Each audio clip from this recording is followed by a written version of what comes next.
Hello guys, this is Yara here, and today we're going to be doing a Nationals tier list, right? NA Nationals is around the corner, is a couple of weeks away. I'm going to be attending it, so if you see me, say hi, but I am so hyped for this, and I did not want to make a tier list until the Link 2, the Close World Link 2 got announced, and it officially got announced today. So I was like, you know what, I'm gonna hop on and make a tier list because that changes the whole game up. It's not like any other card getting revealed. This changes the whole game up. If you've been playing for a while, you know that back in the days, the end goal was to get to the Orca's Mermaid, right? Because if you get to Orca's Mermaid, then you can full combo from there, right? So that was full combo. Just Orca's Mermaid was full combo. It was a Link 1 basically that technically required 2 monsters. So nowadays that's gonna be the end goal, right? Getting to that close world Link 2, so that you're able to then link it off for the Link 1, the Fiendsmith Link 1, and then you can full combo from there. Everybody's gonna be using this, so that changes the whole the whole game basically. So yeah, I'm gonna be making a post announcement of the closed world tier list, and this is gonna be for Nats format. I don't think we're gonna be getting a new ban list because it would just complicate things. I feel like if Konami wanted to do a ban list before then, they would have already done it by now because people are already booking stuff, people are already play testing and everything. So it's very unlikely that we're gonna get another ban list. But yeah, let's get started. So I have a couple of tiers over here. I have King of Games. That's gonna be the absolute best decks. Then the runner-up, which means that they're like right there next to the best decks. So like right there, like, you know, like very, very close. Good potential are decks that can take games from the top decks, right? Because they're very good deck. They have a solid game plan. And then the last, we have Call Mom for help. You know, like in the playground, you will see kids crying and they will want to talk to their mom, right? Because they need help. If you're playing this deck, that's probably going to be you. So if you want to win Nats, I would probably avoid playing those decks, right? So, but yeah, let's get started. So yeah, let's just get the elephant out of the room, right? We're talking about the best deck. Without a ban list, this is the best deck, right? Fiendsmith, Snake Eye, especially with the new Link 2. It just makes it so they have just so much combo potential. It's gonna be insane. They're gonna be able to go into Beatrice dump Snake Eye Ash, go into Princess, special summon out Snake Eye Ash and full combo from there. So the Fiendsmith, the one you see on the art right there, is basically full Snake Eye combos. So by itself. So yeah, it's gonna be pretty interesting. So yeah, just so much potential for this deck. So I think that's gonna be probably the best deck. So now we're gonna talk about Gen X. Gen X got a pretty good Link 1, but it dies to Imperm, it dies to Valor, it dies to Ghost Ogre, like it dies to a lot of cards. So Mourner. So you're forced to play Call by the Grave, Cross Out Designator, Soravis. Yeah, I've been in that game before, right? I've played some decks that require that setup, and it's just not fun, right? Call Mom for help. Ashen was such a disappointment. Unfortunately, it has such a beautiful art, but Konami just dropped the ball once again for a TCG exclusive archetype, and yeah, definitely Call for help. It's not even debatable. Heroes is a good break board deck. It likes to break boards, and they have a good solid plan going first, right? They can set up Dark Law. Dark Law is pretty good against most decks, right, that require the graveyard. Everybody does play Imperm. A lot of people are playing Dark Ruler no more. So sure, they can make it so that they end up with Dark Law plus like the ability to make a second Dark Law by having the quick place face down. So this was a tricky one. Heroes.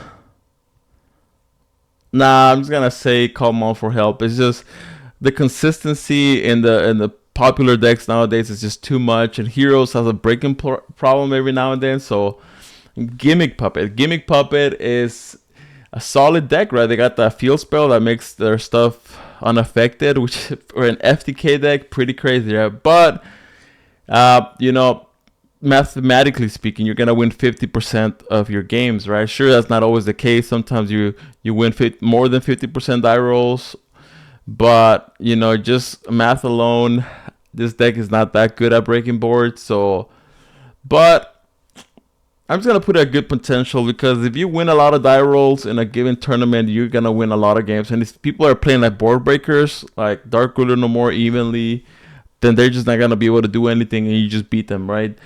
This is Runic Stun. Runic Stun has gone untouched, right? Because we haven't had a ban list, and so they're basically quote unquote full power. But you know, yeah, I don't think that deck is gonna be pretty solid. It's good in time, don't get me wrong. A lot of people think that just because you skip your battle phase, you're not good in time. No, it's good in time because it plays the runic monster in the extra deck that gives you life points. So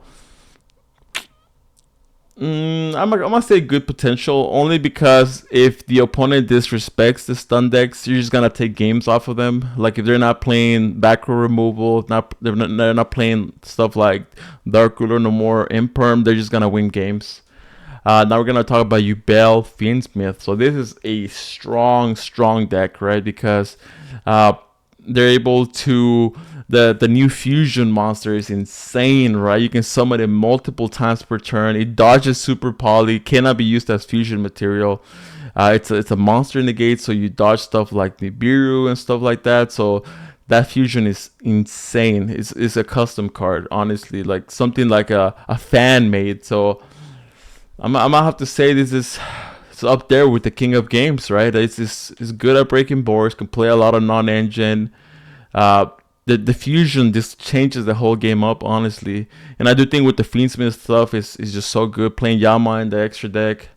But now we're gonna talk about not Marinces, the Cupcake deck. The Cupcake deck. This one got a new rank 5 that is able to return stuff from the opponent's side of the field during their turn, so it's a quick effect. So it's pretty insane. They also got a new Link monster as well that's able to search them stuff. So I mean, this deck is solid. It's able to set up a trap card that can dodge stuff like Dark Ruler no more or Evenly Match. So it's a solid deck. Do I think it's gonna compete with the top dogs? That's actually,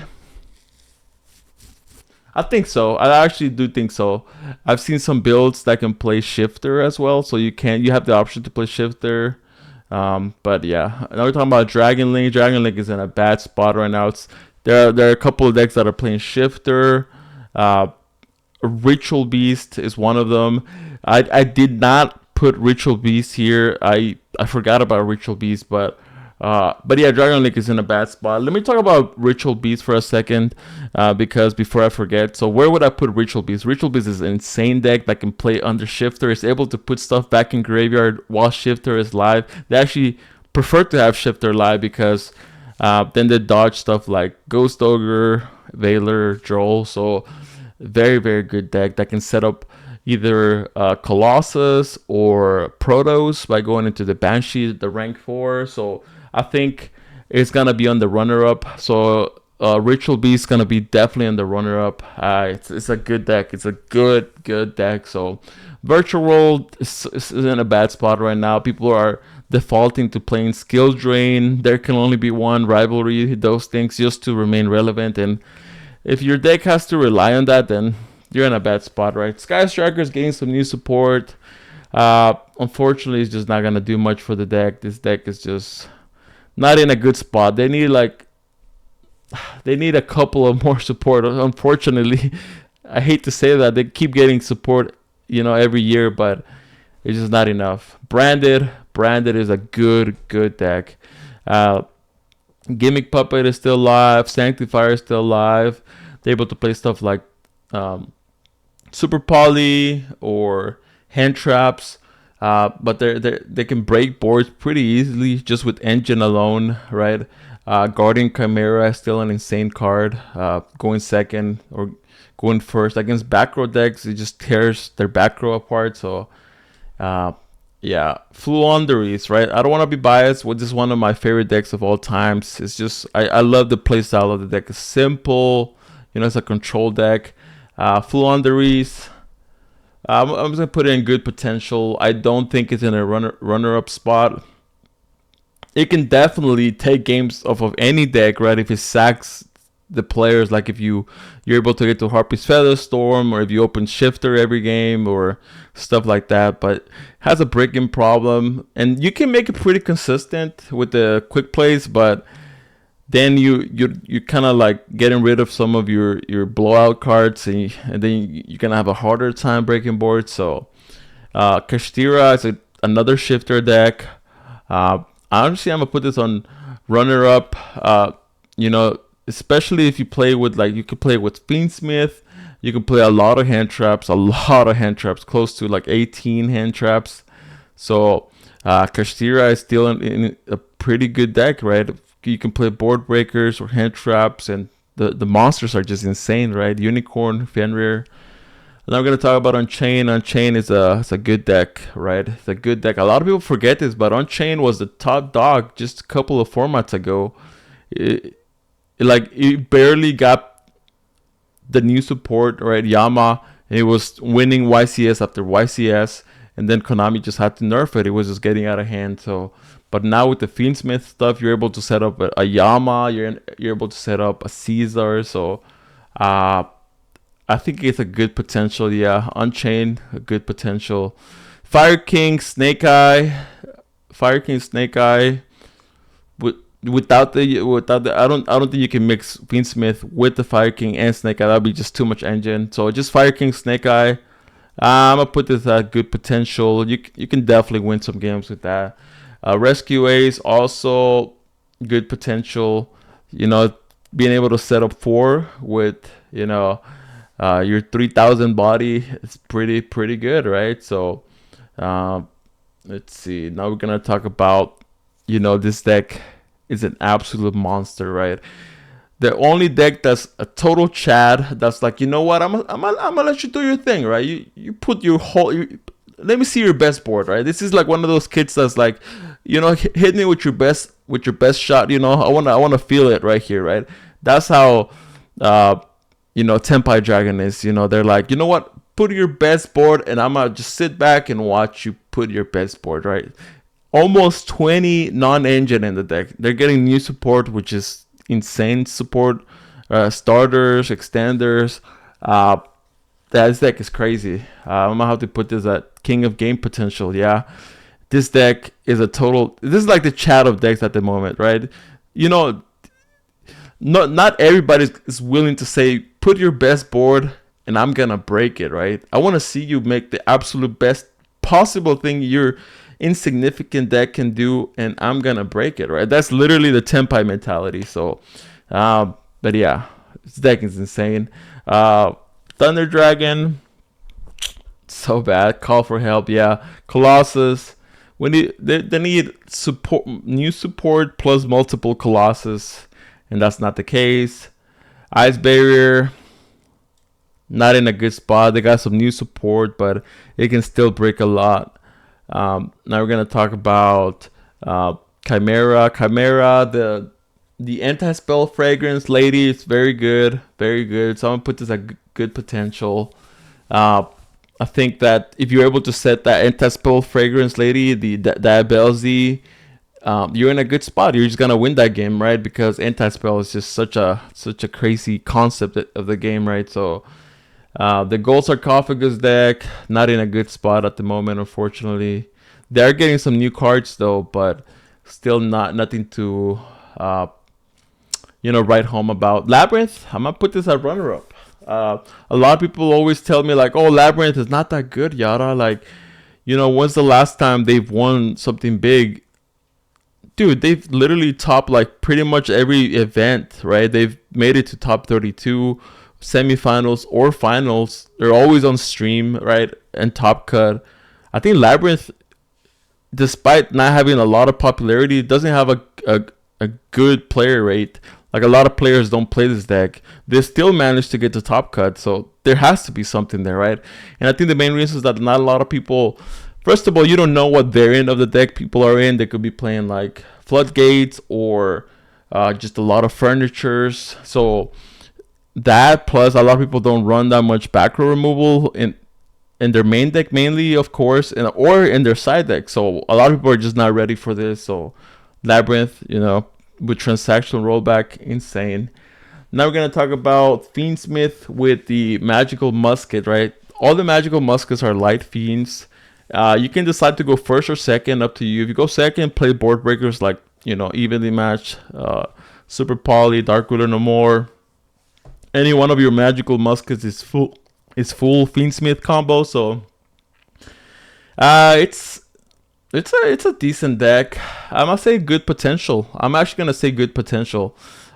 Max is an insane card, right? Like going second, you dark ruler their board, normal summon a magical musket, link into magical musket max, and then you just +5, right? Just +5, +4, +3, and then after you +3 or +4, then you go into the Fiendsmith stuff, and then you combo off from there. So I think it's a good deck, good potential. So Lightsworn, I actually lost to this deck at a regional. They can loop me with Omega. Deck is annoying, but he has some bad mills. But I'm gonna put this at good potential only because if they win the die roll and they have some good mills, then they can pop off. They can pop off. Same thing with Tier Element. You know, the same concept. If it's your day and you mill pretty good, you're gonna win some games. You know. So Gold Pride, not a good deck. This deck is so bad, especially in time. Sprite has been topping recently. It even won a big event recently. I can't remember what it is, but the Ice Barrier stuff is pretty good on the deck.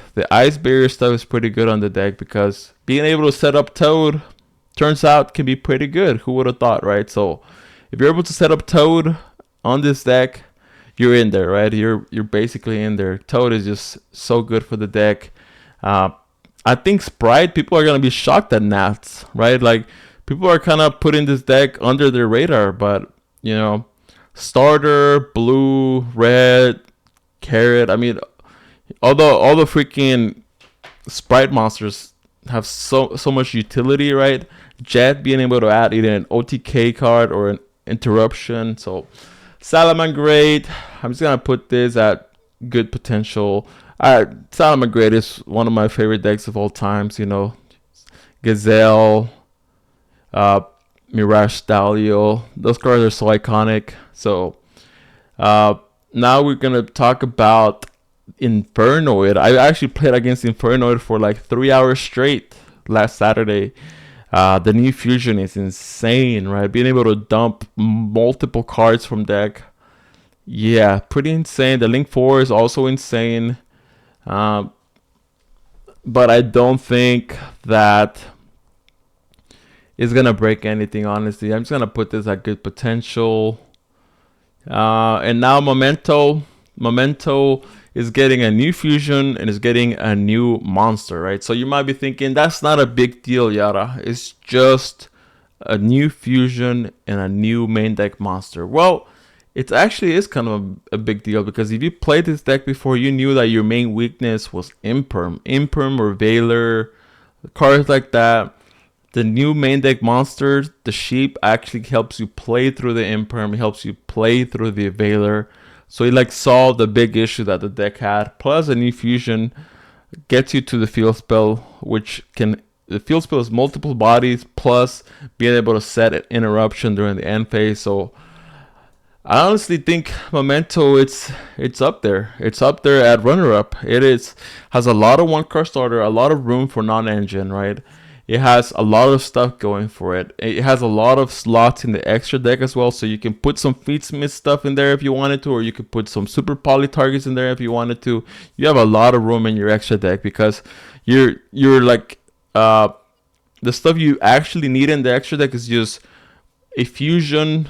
You can play one or two of the first fusion that came out, or one or two of the second fusion that came out. So up to 4 slots in the extra deck that you truly need, and everything else is just whatever you want to build. So right here, Ritual Beast should be up here, so it should be 6 decks over here, and then the rest are up here. So yeah, guys, let me know what you guys think of this tier list, but as always, I'll catch you on the next video. Take care.